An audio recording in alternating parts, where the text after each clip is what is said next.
नाम की एक लड़की का इंटरव्यू दिखाया जाता है। साना की बहन एक गेम में सबकी फेवरेट यानी पसंदीदा थी, मगर एक साल पहले वो कहीं गायब हो गई, जिसके बाद एजेंसी ने साना को चुन लिया उसकी बहन की जगह लेने के लिए। और बस तभी से साना सबकी फेवरेट बनने के लिए काफी मेहनत कर रही है। फिर अब अगले दिन उसकी आंख समंदर के किनारे एक आइलैंड पर खुलती है। साना के ही जैसी हम करीब 20 लड़कियों को इधर नींद से जागता हुआ देखते हैं। इनमें से किसी को भी नहीं पता कि वो यहाँ कैसे और कब आ गई। ये सब लड़कियाँ भी साना की तरह उस एजेंसी के लिए काम करती है। साना को यहाँ उसकी एक दोस्त भी मिलती है जिसका नाम एरिना होता है, और अब ये दोनों मिलकर यहाँ अपने साथ काम करने वाली लड़कियों को पहचान लेती हैं, जैसे कि उनकी लीडर। साथ ही इन सभी लड़कियों के गले में मेटल का एक कॉलर लगा हुआ। नहीं देर में एक लड़का अपने 2 गार्ड्स के साथ यहाँ आता है, जो उन्हें बताता है कि आप सब लड़कियों को इस साल होने वाली सिंड्रेला गेम के लिए चुन लिया गया है, जिसमें आप सभी को शामिल कर लिया गया है, यानी कि आपको इस गेम में हिस्सा लेना है। और मैं इस गेम का होस्ट। इस आइलैंड पर बहुत सारे कार्ड्स छुपे हुए हैं। सुबह 7 बजे से आप लोगों को वो कार्ड्स ढूंढने में लग जाना है, और शाम के 7 बजते ही एक क्लब, जो कि दरअसल एक गेम खेलने की जगह है, वहाँ पर पहुँच जाना है। वहाँ आप सभी के बीच कार्ड्स गेम खेली जाए, और जो गेम हार जाएगा उसे इस गेम से निकाल दिया जाएगा। आप सभी के बैग में अपना अपना मोबाइल है, जिसके अंदर सभी कार्ड्स की लोकेशन डाली हुई है, मतलब कि कार्ड्स का पता कि कौन सा कार्ड किधर है, ताकि कार्ड्स आप सभी को आसानी से मिल जाएं। जो भी आखिर तक इस गेम में टिका रहेगा, मतलब जो इस गेम को जीत जाएगा, उसे इस मुल्क का सबसे फेवरेट बना दिया जाएगा, यानी जिसे सब लोग पसंद करेंगे, जिसके बाद उसे इनाम मिलेगा। फिल्म्स और एड्स में काम करने के लिए बहुत सारे एल्बम्स मिलेंगे। तभी एक लड़की बोलती है कि मुझे इस बकवास गेम में कोई दिलचस्पी नहीं है, और यहाँ से जाने लगती है। उसे जाता देखकर एक गार्ड अपने टैब का बटन दबाता है, जिसके फौरन बाद वो मेटल का कॉलर जो उस लड़की के गले में बंधा था वो आवाज करने लगता है, और फिर तभी अचानक उस लड़की की मौत हो जाती है। उन्हें ये नजारा दिखाकर गेम होस्ट कहता है कि तुम सबके कॉलर में जहर का इंजेक्शन लगाया हुआ है, जो हमारे एक बटन दबाते ही उस इंसान में चला जाएगा, जिससे उसकी मौत हो जाएगी। तो यहाँ से भागने का तो बिल्कुल भी मत सोचना। अब ये जानकर सारी लड़कियाँ काफी डर जाती हैं और समझ जाती हैं कि हम इस जानलेवा गेम में फंस गई हैं। वो ये भी जान लेती है कि हमारी एजेंसी ने ही मोटी रकम लेकर हमें यहाँ पर भेजा है। इसके बाद गेम होस्ट उन्हें गेम के और असूल बताने लगता है कि आइलैंड पर आप लोगों को टोटल 3 तरह के कार्ड्स मिलेंगे। एक का नाम है प्रिंस,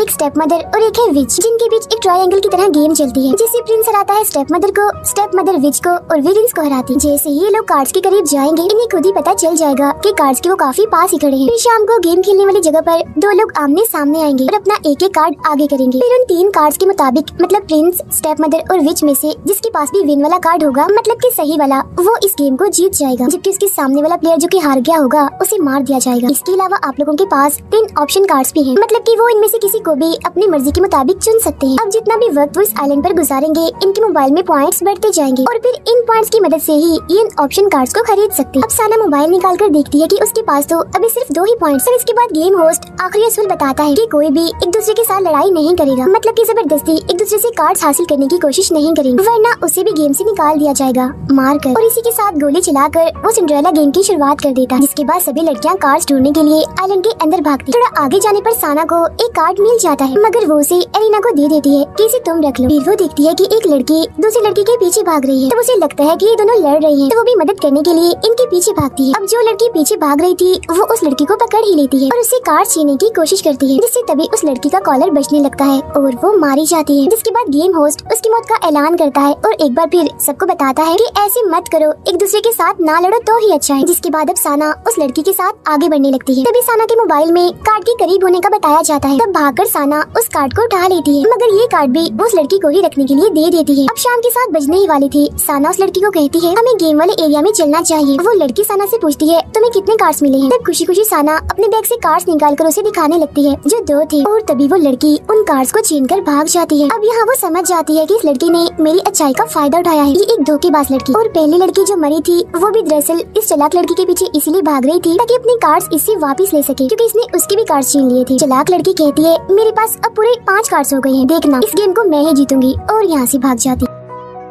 अब साना के पास कोई कार्ड नहीं बचा था, तो उसे तो वैसे ही गेम से निकाल दिया जाएगा, जिस वजह से वो मायूस हो गई थी। मगर तभी उसे ऑप्शन कार्ड्स याद आती हैं, जिन्हें वो पॉइंट्स के जरिए खरीद सकती है। वो अपना मोबाइल चेक करती है तो उसके पॉइंट्स काफी बढ़कर 1000 से भी ऊपर चले गए थे, जो एक हैरानी वाली बात। लेकिन इन पॉइंट्स से वो बस पंपकिन कार्ड ही खरीद सकती है, क्योंकि बाकी 2 कार्ड्स काफी महंगे थे। तब एरिना उसे कहती है कि अगर तुम चाहो तो कुछ कार्ड मुझसे ले सकती हो, मगर साना मना कर देती है और अपने पॉइंट्स के जरिए वो 6 पंपकिन कार्ड्स खरीद लेती है। फिर 7 बजते ही गेम एरिया में मैच शुरू हो जाता है, जहाँ गेम होस्ट कोई भी 2 लड़कियों को आमने सामने बुलाता है। दोनों अपना अपना कार्ड आगे करती है और पहले चाल में जो लड़की समझदार थी वो जीत जाती है और दूसरी लड़की जो जाहिरा गेम को हार चुकी थी उसका कॉलर बजने लगता है और उसकी भी मौत हो जाती है। तब यहाँ के गार्ड्स जीतने वाली लड़की को उसका कमरा दिखाने ले जाते हैं, मगर जाते जाते वो लड़की मरी हुई लड़की से उसका बचा हुआ कार्ड भी छुड़ा कर ले जाती है। अब अगले मैच में वो चालाक लड़की जिसने साना से कार्ड छीने थे वो और साना आमने सामने आती है। चालाक लड़की को पूरा यकीन था कि गेम को तो मैं ही जीतूंगी क्योंकि साना के पास तो कार्ड्स ही नहीं है। लेकिन तभी साना को उसके खरीदे हुए 6 कार्ड्स दे दिए जाते हैं। दोनों जैसे ही अपने अपने कार्ड्स को आगे करते हैं तो गेम होस्ट उन्हें ऑप्शन कार्ड्स के बारे में बताने लगता है कि अगर पंपकिन कार्ड जो साना के पास है उसके सामने अगर कोई भी नॉर्मल कार्ड डाला जाए तो इस गेम को रोक दिया जाता है और जो दूसरा कार्ड है मिडनाइट वो पंपकिन कार्ड को हरा सकता है। और सबसे आखिरी ऑप्शन कार्ड है ग्लास कार्ड जो इतना महंगा है कि मैं आपको क्या ही बताऊं। जिसके बाद अब दोनों अपने आगे की चालें चलने लगती हैं और क्योंकि साना ने सारे ही पंपकिन कार्ड्स खरीदे थे तो वो सारे मैच ही खत्म करती रहती है। जिसके बाद आखिर में उस चालाक लड़की के पास उसके सारे 5 कार्ड्स खत्म हो जाते हैं जिससे वो ये गेम हार जाती है। वो रोना धोना तो बहुत करती है मगर इसके बावजूद भी उसका कॉलर बचता है और उसे भी मार दिया जाता है। अब हालांकि उसने साना के साथ अच्छा नहीं किया था मगर फिर भी उसे उस चालाक लड़की की मौत पर काफी दुख होता है। जिसके बाद साना को भी उसके कमरे में ले जाकर छोड़ दिया जाता है। अब साना की दोस्त एरिना भी एक लड़की से इस गेम को जीत जाती है और वो साना के साथ वाले कमरे में आती है। दोनों कान लगाकर दीवार के जरिए एक दूसरे से बातें कर रही थी। एरिना उसे कहती है हमें अब एक टीम की तरह काम करना चाहिए, हम अलग अलग होकर इस आइलैंड पर कार्ड्स ढूंढेंगे और शाम होने पर उन्हें आपस में बांट लेंगे। रात में साना को एक सपना आता है जिसमें वो अपनी बहन को इस आइलैंड पर भागता हुआ देखती है। फिर अगली सुबह गेम का दूसरा दिन शुरू हो जाता है जहाँ अब सिर्फ 9 लड़कियाँ ही जिंदा बची थी। 7 बजते ही वो कार्ड्स को खोजने आइलैंड के अंदर चली जाती है। साना और एक लड़की की नजर एक साथ ही एक कार्ड पर जाती है। तब साना जल्दी से भागकर वो कार्ड ले लेती है लेकिन इस चक्कर में वो एक खाई में गिरने वाली हो जाती है। लेकिन वो दूसरी लड़की उसका हाथ पकड़कर उसकी जान बचा लेती है और मदद करने के बदले में वो साना से वो कार्ड हासिल कर लेती है। मगर जब साना थोड़ा आगे बढ़ती है तो उसे वहाँ एक और कार्ड मिल जाता है। साथ ही वो देखती है कि यहाँ हर जगह पर कैमरास लगे हुए हैं। जब वो थोड़ा आगे जाती है तो उसे एक जगह एक लड़की बेहोश पड़ी मिलती है जिसकी एक आँख खराब थी। वो उस लड़की के पास जाती है तो देखती है कि उसकी पानी की बोतल खाली हो गई थी। तब साना उसे अपनी बोतल से पानी पिला देती है। पानी पीने के बाद वो लड़की कहती है कि मैं तुम्हारा कोई शुक्रिया अदा करने वाली नहीं हूँ और तुम ये अच्छाई का नाटक करना बंद कर दो, इसे कुछ हासिल नहीं होगा, तुम पागल हो जिस तरह से कर रही हो। उधर एरिना कार्ड ढूंढते हुए एक गुफा में जाती है जहाँ एक लड़की आकर लकड़ी से उस पर हमला कर देती है और कहती है कि यहाँ कोई कैमरा नहीं लगा हुआ, मैं तुम्हें मारकर तुम्हारे सारे कार्ड्स हासिल कर लूंगी और किसी को पता भी नहीं चलेगा क्योंकि गेम जीतने के लिए मैं किसी भी हद तक जा सकती हूँ। जिसके बाद वो एरिना पर दोबारा से हमला करके उसे नीचे गिरा देती है और वो उसे जान से मारने ही वाली थी कि तभी उसके गले का कॉलर बजने लगता है और उसकी खुद की ही मौत हो जाती है। तब गेम होस्ट उसकी भी मौत का ऐलान करता है और कहता है कि बेशक कैमरास अक्सर जगहों पर नहीं है लेकिन इस आइलैंड के चप्पे चप्पे पर हमारी नजर। उसके मरते ही एरिना उसके बैग से कार्ड्स निकाल कर आगे बढ़ जाती है। जिसके बाद शाम को सभी गेम वाले एरिया में पहुंच जाती है जहाँ साना के पास पंपकिन के अलावा मिडनाइट कार्ड भी थे। अब पहला मैच एरिना का था एक दूसरी लड़की के साथ। तब जाते जाते साना उसे अपने सारे कार्ड्स दे देती है। तब एरिना उसे कहती है अगर मैं गेम में हार गई मतलब मैं मारी गई तो तुम जल्दी से अपने सारे कार्ड्स वापस ले लेना। अब पहला मैच खत्म हो जाता है क्योंकि एरिना के पास पंपकिन कार्ड था।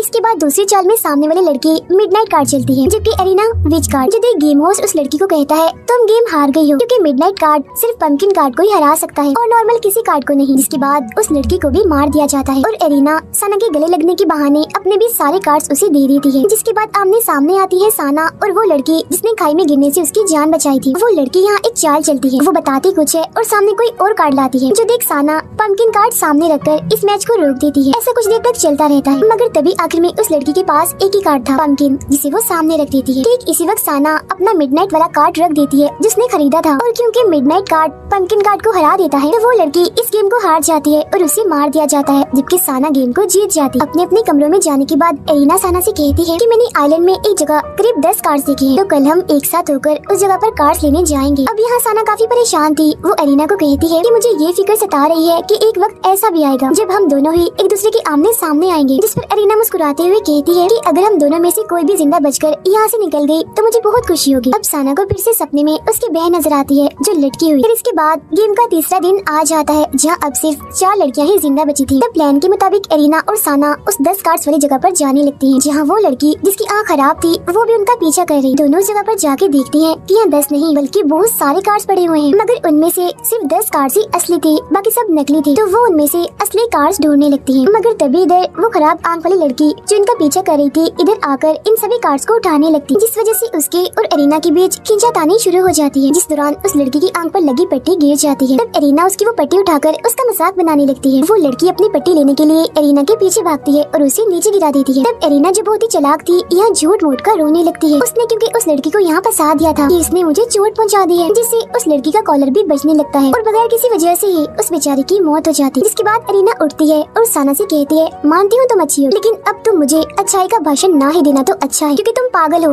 डरपोक हो, तुम्हारी तरह हाथ पर हाथ धरकर बैठने से कुछ नहीं होता। जिसके बाद वो साना को उसके हिस्से के कार्ड देकर बोलती है, अब हमें अलग हो जाना चाहिए। तब इतनी ही देर में यहाँ तीसरी बची लड़की भी आती है, जो इन सब हालात की वजह से दिमाग से पागल हो गई थी। वो एरिना के कार्ड छीनकर पहाड़ की तरफ जाने लगती है और वहाँ से सारे कार्ड्स वो समंदर में फेंक देती है। जिसके बाद जब वो रो रही थी तो खुद भी वहाँ से फिसल जाती है, लेकिन साना उसका हाथ पकड़कर गिरने से उसे बचा लेती है। तब एरिना भी उनकी मदद करने आती है और साना को पकड़ लेती है ताकि वो गिर न जाए। मगर तभी उसके दिमाग में ख्याल आता है कि ये तो मेरे पास बहुत अच्छा मौका है, मैं इन दोनों जिंदा बची लड़कियों को गिरा देती हूँ, जिसके बाद मैं इस गेम को जीत जाऊंगी। इस सोच के बाद जैसे वो साना को छोड़ती है तो वो दोनों नीचे समंदर में गिर जाती है। मगर शाम को हम देखते हैं कि साना मरी नहीं है, बल्कि वो जिंदा है खुद भी, और उस लड़की को भी समंदर से वो बाहर लाती है। वो लड़की साना को कुछ अच्छी बातें बोलकर फिर उसका शुक्रिया अदा करती है और फौरन ही मर जाती है।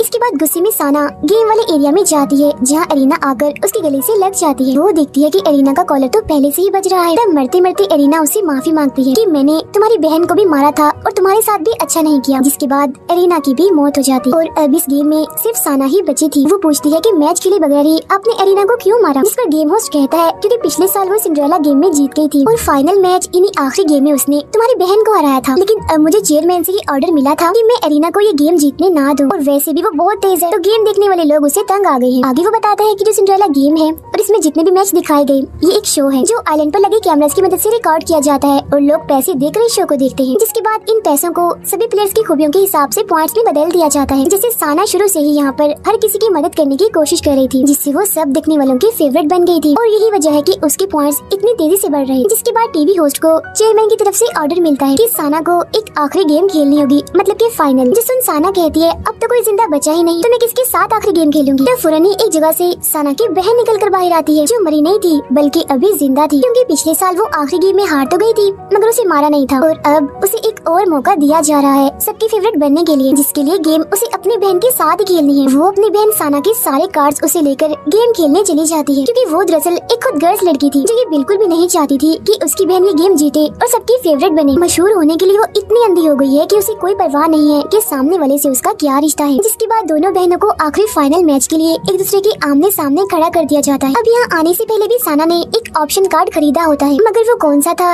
ये अभी हमें नहीं दिखाया जाता, लेकिन उसे वो कार्ड लाकर दे दिया जाता है। साना की बहन अपने कार्ड में से एक कार्ड चलाती है और साना से कहती है, मेरी प्यारी बहन तुम ऐसा करो जानबूझकर हार जाओ इस गेम को, ताकि तुम्हारी बड़ी बहन का सपना पूरा हो जाए सबकी फेवरेट बनने का। लेकिन यहाँ पर साना अपना इकलौता ऑप्शन कार्ड आगे करती है और ये कार्ड था ग्लास कार्ड, जो देख फौरन गेम होस्ट कहता है कि साना का कार्ड जीत गया है, क्योंकि ग्लास कार्ड असल में सबसे कीमती और खास है जो हर कार्ड को हरा सकता है और इसे खरीदने के लिए 30,000 पॉइंट्स लगते हैं, जो कि आज तक इस गेम में किसी के भी नहीं हुए थे। और ये पहली बार हुआ था कि किसी ने उस कार्ड को खरीदा, इन्हें साना ने, क्योंकि पब्लिक यानी गेम देखने वाले सारे लोग उसके साथ हैं, उसे खूब पसंद कर रहे हैं और उसका साथ दे रहे हैं। वजह सिर्फ एक ही है, उसकी अच्छाई। तब साना की बहन रोते रोते यहाँ से भाग जाती है, मगर फिर भी उसकी मौत हो जाती है। इसके बाद साना भी यहाँ से चली जाती है। गेम होस्ट उसके पास आता है, कहता है तुम इस साल की सिंड्रेला गेम की विनर हो, मतलब कि तुम इस गेम को जीत गई हो, जो कहकर वो उसे इनाम देता है यानी अवार्ड। साना अवार्ड लेकर रोने लगती है और पानी में चली जाती है। तब उसके पीछे पीछे गेम होस्ट भी आता है और उससे पूछता है कि गेम जीतकर तुम्हें कैसा लग रहा है, तुम सबकी फेवरेट बन गई हो, तुम्हारे लाखों फैंस तुम्हें देख रहे हैं, जरा इनकी तरफ देखो। तब साना कैमरा की तरफ देखकर सिर्फ अपने फैंस के लिए मुस्कुराने लगती है, जबकि अंदर से वो काफी दुखी थी। हमें इस गेम से ये सबक मिलता है कि हमें हमेशा अपने से ज्यादा दूसरों के बारे में सोचना चाहिए, फिर बेशक हम कितनी बड़ी मुसीबत में ही क्यों ना हो, क्योंकि अगर हम अच्छे होंगे, हमारा दिल दूसरों के लिए साफ होगा, तो हमारे साथ भी अच्छा होगा, हम आगे बढ़ेंगे, किस्मत भी हमारा साथ दे, जैसे साना के साथ हुआ। उसने हमेशा सबके साथ अच्छा किया, जिसके बाद आखिर में उसके साथ भी अच्छा हुआ, उसे इनाम मिला। और जिन्होंने दूसरों का बुरा सोचा उनके साथ बुरा ही हुआ। तो हमें हमेशा पॉजिटिव रहना चाहिए, हमेशा अच्छा सोचे और सबके साथ भी अच्छा करें। और मेरे इसी मैसेज के साथ ही ये कहानी इधर ही खत्म हो जाती है।